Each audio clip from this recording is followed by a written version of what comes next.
अब एक देश में दो विधान नहीं होगा, हलाल भी बंद होगा, हलाला भी बंद होगा, मुताह भी बंद होगा, मिस्यार भी बंद होगा, तहर्रुस भी बंद होगा, तलाके हसन भी बंद होगा, तलाके एहसन भी बंद होगा, तलाके बाइन भी बंद होगा, तलाके किनाया भी बंद होगा, चार शादी भी बंद होगी।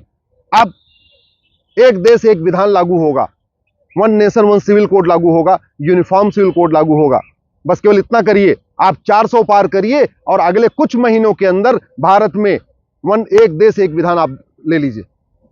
माननीय प्रधानमंत्री जी ने आज बोला है हम one nation one civil code लागू करेंगे, और ये होना ही चाहिए। आखिर भारत में सबको एक समान अधिकार क्यों नहीं मिलना चाहिए? देश की सभी बहन बेटियों को एक समान अधिकार क्यों नहीं मिलना चाहिए? अगर शादी विवाह की उम्र एक समान सबकी क्यों नहीं होनी चाहिए? आखिर हिंदू बेटी की शादी की उम्र अलग और मुस्लिम बेटी की शादी की उम्र अलग, रहते दोनों भारत में ही, पता चला दोनों एक ही बिल्डिंग में रहते हैं। एक बेटी की शादी की उम्र 9 साल, दूसरी बेटी की शादी की उम्र 18 साल। ये कब तक चलेगा? इसलिए one nation one civil code जरूरी है। ग्राउंड्स ऑफ डिवोर्स अलग अलग क्यों होना चाहिए? प्रोसीजर ऑफ डिवोर्स अलग अलग क्यों होना चाहिए? अगर नपुंसकता के आधार पर डिवोर्स होता है तो वो सबके लिए कॉमन ग्राउंड होना चाहिए। अगर बाजपन के आधार पर डिवोर्स हो सकता है तो वो ग्राउंड सबके लिए होना चाहिए। अगर कोड होने पर डिवोर्स हो सकता है तो वो ग्राउंड सबके लिए होना चाहिए। ये अलग अलग क्यों? हिंदू का अलग ग्राउंड, मुस्लिम का अलग ग्राउंड, पारसी का अलग ग्राउंड और क्रिश्चियन का अलग ग्राउंड। अगर डिवोर्स का तरीका कोर्ट है, हिंदू जैन बौद्ध सिख का डिवोर्स कोर्ट से होता है, तो बाकियों का अलग अलग क्यों होना चाहिए? सबका एक समान तरीके से होना चाहिए। अगर मौखिक हो सकता है तो सबका हो, लिखित में हो सकता है सबका हो, कोर्ट के जरिए हो सकता है सबका हो, और कोर्ट के बाहर से हो सकता है सबका हो। अगर आपसी पंचायत से हो सकता है तो सबका हो, तरीका तो सबका एक समान होना चाहिए। आप जानते हैं हिंदू जैन बौद्ध सिख का जो डिवोर्स होता है कोर्ट के जरिए होता है, लेकिन मुस्लिम बेटियों को आज भी तलाके हसन मिल रहा है, तलाके एहसन मिल रहा है, तलाके बाइन मिल रहा है, तलाके किनाया मिल रहा है। तलाके बिद्दत खत्म हो गया, ट्रिपल तलाक खत्म हो गया, लेकिन 4 तलाक अभी भी चल रहे हैं। तलाके हसन, तलाके एहसन, तलाके बाइन, तलाके किनाया, और ये चारों भी वैसे ही हैं जैसे ट्रिपल तलाक था। ट्रिपल तलाक में एक साथ तलाक तलाक तलाक कहना था, इसमें थोड़ा टाइम एक एक महीने पे बोलना है, और कोई अंतर नहीं। अगर वास्तव में गोद लेने का अधिकार है तो सबको एक समान होना चाहिए। ये गोद लेने का अधिकार अलग अलग क्यों? बच्चों के भरण पोषण का अधिकार अलग अलग क्यों? देश की सभी बहन बेटियों को गोद लेने का अधिकार मिलना चाहिए। देश की सभी बहन बेटियों को बच्चों के भरण पोषण का अधिकार मिलना चाहिए। माता पिता के संपत्ति का अधिकार अलग अलग क्यों? पति पत्नी के बीच में प्रॉपर्टी का राइट अलग अलग क्यों? भाई और बहन के बीच में प्रॉपर्टी का राइट अलग अलग क्यों? अगर प्रॉपर्टी राइट में अंतर होना है तो देश के सभी बहनों का प्रॉपर्टी राइट एक समान होना चाहिए। देश की सभी माताओं का प्रॉपर्टी राइट एक समान होना चाहिए। देश की सभी बेटियों का प्रॉपर्टी राइट एक समान होना चाहिए। ऐसा तो नहीं होना चाहिए ना कि अगर हिंदू जैन बौद्ध सिख हैं तो माता पिता को समान अधिकार रहेगा, पति पत्नी को समान अधिकार रहेगा, भाई बहन को समान अधिकार रहेगा। लेकिन अगर मुस्लिम है तो माता पिता के प्रॉपर्टी राइट भी अलग अलग, पति पत्नी के प्रॉपर्टी राइट भी अलग अलग, और बेटा और बेटी के प्रॉपर्टी राइट अलग अलग। ये 1937 वाला कानून अंग्रेजों ने, जानते हैं, केवल डिवाइड एंड रूल के लिए बनाया था। उनका मकसद भारत में न्याय करना नहीं था। और वैसे भी जब संविधान 1950 में लागू हो गया तो संविधान के पहले जितने भी कानून हैं, एक भी कानून भारत में बचना नहीं चाहिए। मैं तो कहता हूं कोई भी कानून 25 साल से ज्यादा पुराना है, सबकी समीक्षा होनी चाहिए। अब कानूनों का एक एक्सपायरी डेट फिक्स होनी चाहिए 25 साल, कि 25 साल के बाद सभी कानून की समीक्षा करना ही करना है। यानी सन 2000 से पहले जितने बने कानून हैं सबकी समीक्षा जरूरी है। एक पति एक पत्नी का नियम हिंदू जैन बौद्ध सिख पे लागू है, मुस्लिम पे लागू नहीं है। क्यों मुस्लिम बेटियों को सौतन का दंश झेलना पड़े? क्यों बेटियों के बगल में उनके साथ में एक और सौतन रहे? और वैसे भी भारत में 1000 लड़कों पे 930 लड़कियां हैं, तो 70 लड़के तो ऐसे ही कुंवारे रह जाते हैं। 70 लड़कियों की शादी तो ऐसे नहीं होती। अब उसमें अगर कोई 2 शादी करेगा, 3 करेगा, तो अल्टीमेटली कुछ और 2-3 और लोग कुंवारे रह जाएंगे। अगर कोई आदमी एक से ज्यादा शादी कर रहा है, इसका मतलब कोई एक और दूसरा व्यक्ति है जो कुंवारा रहेगा। तो ये बंद होना चाहिए। एक पति एक पत्नी का नियम सब पे लागू होना चाहिए। हलाला मुताह मिस्यार बंद होना चाहिए। सभी बहन बेटियों को एक समान सम्मान मिलना चाहिए। विरासत का एक समान अधिकार सबको मिलना चाहिए। वसीयत का एक समान अधिकार सबको मिलना चाहिए। गोद लेने का अधिकार एक समान सबका होना चाहिए। बच्चों के भरण पोषण का एक समान अधिकार सबको होना चाहिए। एक पति एक पत्नी का नियम सब पे लागू होना चाहिए। जितनी कुरीतियां हैं विदेशी, ये विदेशी कुरीतियां बंद होनी चाहिए।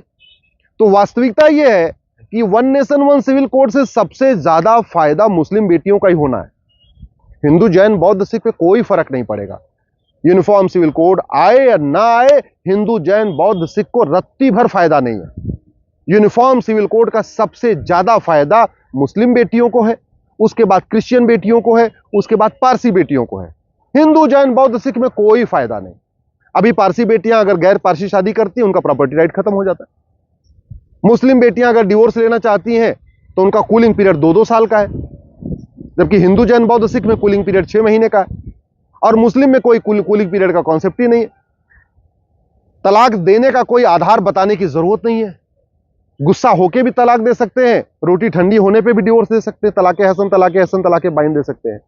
अब एक देश में 2 विधान नहीं चलेगा, लेकिन मेरा आप लोगों से निवेदन है, घर से निकलिए, वोट से चोट करिए।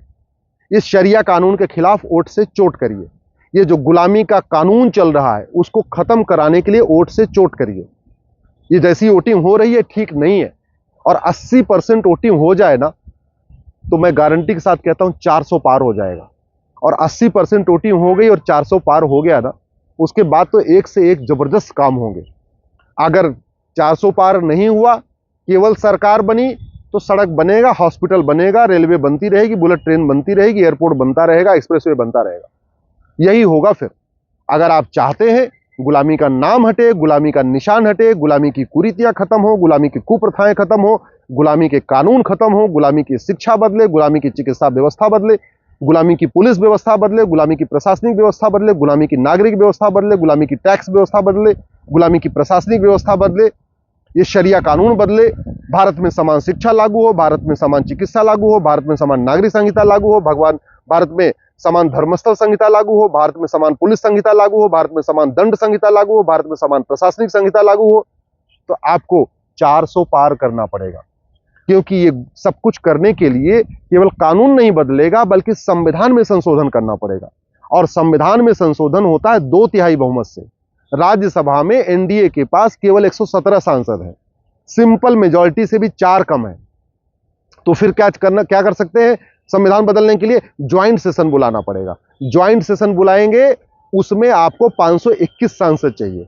राज्यसभा में 117 है, तो और टोटल चाहिए 521, तो 521 - 117 is equal to 404।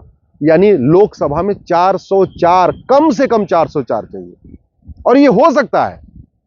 Rajiv Gandhi ji को 1984 में 404 मिल चुका है। ऐसा नहीं कोई रॉकेट साइंस की बात मैं कर रहा हूं, आखिर 404 मिल चुका है। अब की बार 400 पार कर दीजिए, उसके बाद धमाकेदार आप एक के बाद एक कानून देखते जाइए, धमाकेदार आप शुरुआत देखते जाइए, लेकिन 400 पार करना पड़ेगा। और 400 पार करने का तरीका यही है, सबको जगाइए। आपके फोन में जितने फोन नंबर हैं सबको एक एक बार फोन करिए, अपने फेसबुक पे सबको लिखिए, अपने सारे दोस्तों को लिखिए, फेसबुक पे अपना फ्रेंड बढ़ाइए, 5-5 हजार फेसबुक फ्रेंड बनाइए, और सबसे कहिए 100% वोट करें। 100% सारे लोग दोस्त के साथ, यारों के, अपने रिश्तेदार के साथ, मित्रों के साथ, सब लोग जाके वोट करें, छुट्टी लेके वोट करें। अगर दूर रहते हैं तो कोई बात नहीं, 1-2 दिन छुट्टी कर लें। आखिर शादी विवाह के लिए छुट्टी करते हैं ना, घूमने टहलने के लिए छुट्टी करते हैं ना, वोट के लिए भी छुट्टी कर ले, छुट्टी करके वोट करें, लेकिन वोट जरूर करें। वोट करेंगे, 400 पार होगा, तो याद रखिएगा धमाकेदार कानून बनेंगे, एक से बढ़कर एक कानून बनेंगे। और जो हम कहते हैं ना भारत स्वतंत्र, अभी स्वतंत्र हुआ नहीं है। स्वतंत्र मतलब स्व अपना तंत्र, अपना तंत्र। अभी अपना तंत्र विकसित नहीं हुआ है, अभी सब कुछ गुलामी का चल रहा है। 1872 का क्रिश्चियन मैरिज एक्ट चल रहा है, 1936 का पारसी मैरिज एक्ट चल रहा है, 1937 का शरीयत एक्ट चल रहा है। आप चाहते हैं घुसपैठ के खिलाफ कठोर कानून बने, धर्मांतरण के खिलाफ कठोर कानून बने, जनसंख्या विस्फोट रोकने के लिए कठोर कानून बने, भारत में एनआरसी लागू हो, भारत की जो डेमोग्राफी बदल रही है ये रुके, तो कानून बनाना पड़ेगा। और एक बात याद रखिएगा, आज के नेता 25 साल के बाद आपका घर बचाने नहीं आएंगे, लेकिन आज का कठोर कानून, आज का अच्छा कानून आपकी 25 पीढ़ियों को बचाएगा। दुर्योधन का ननिहाल गंधार अफगानिस्तान बन चुका है, राजा भरत का ननिहाल कैके पाकिस्तान बन चुका है, पूर्वी बंगाल बांग्लादेश बन चुका है, भारत के 9 राज्यों में खत्म हो चुके हैं, भारत के 200 जिलों में खत्म हो चुके हैं, भारत की 900 तहसीलों में खत्म हो चुके हैं। उठिए, जागिए, 400 पार करिए, कठोर कानून बनवाइए। और नहीं बना तो याद रखिए, जैसे पूरी दुनिया से गायब हुए हैं ना, आप अपने क्षेत्र से भी गायब हो जाएंगे, और आने वाली पीढ़ियां कभी माफ नहीं करेंगी।